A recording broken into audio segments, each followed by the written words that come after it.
Ang pangako ng water lily ng palaka.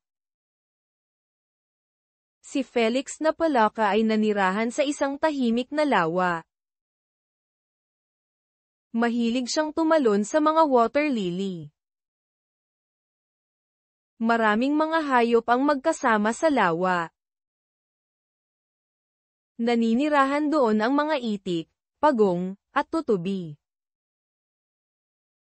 Isang mainit na gabi, napuno ng lamok ang lawa. Nagbulungan sila at kinagat ang bawat nilalang. Galit na ikinapakpak ng mga itik ang kanilang mga pakpak. Hindi makatulog ng maayos ang mga pagong. Kinausap ng pinakamatandang water lily si Felix.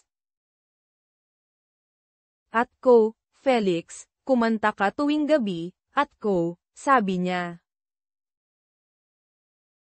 At ko, maaaring itaboy ng iyong mga croak ang mga lamok, at ko.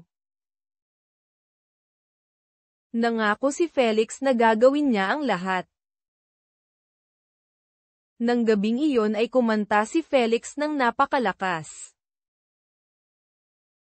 Umalingaw-ngaw ang kanyang mga croak sa buong lawa.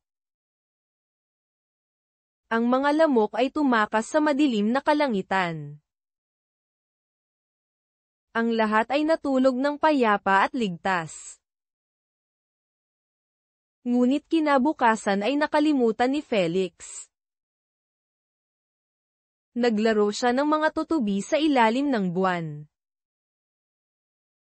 Tumawa siya at tumalsik sa tubig. Hindi nagtagal ay bumalik ang mga lamok sa lawa. Muling nagkwak ang mga itik sa galit. Ang mga pagong ay nagtago ng malalim sa ilalim ng tubig. Maging ang mga alitaptap ay mukhang malungkot at masama ang loob. Napabuntong hininga ang water lily sa pag-aalala. Nakita ni Felix ang mga pagod na mukha kinaumagahan. Malungkot niyang naalala ang nasira niyang pangako. Nakaramdam siya ng hiya sa loob ng maliit niyang puso. Nagpasya siyang ayusin ang kanyang pagkakamali. Nang gabing iyon ay umupo si Felix sa liryo.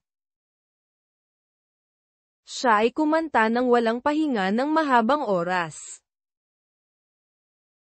Ang kanyang mga croak ay lumakas at lumakas. Ang mga lamok ay lumipad sa dilim. Ang mga itik ay masayang pumalakpak ng kanilang mga pakpak. Ngumiti ang mga pagong at nagpasalamat kay Felix.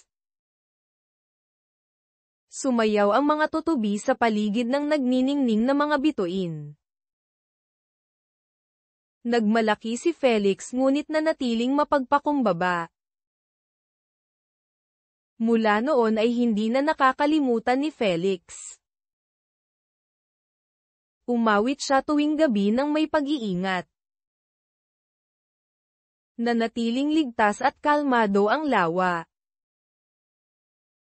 Nagtiwala ang lahat kay Felix, ang kanilang matapang na tagapag-alaga.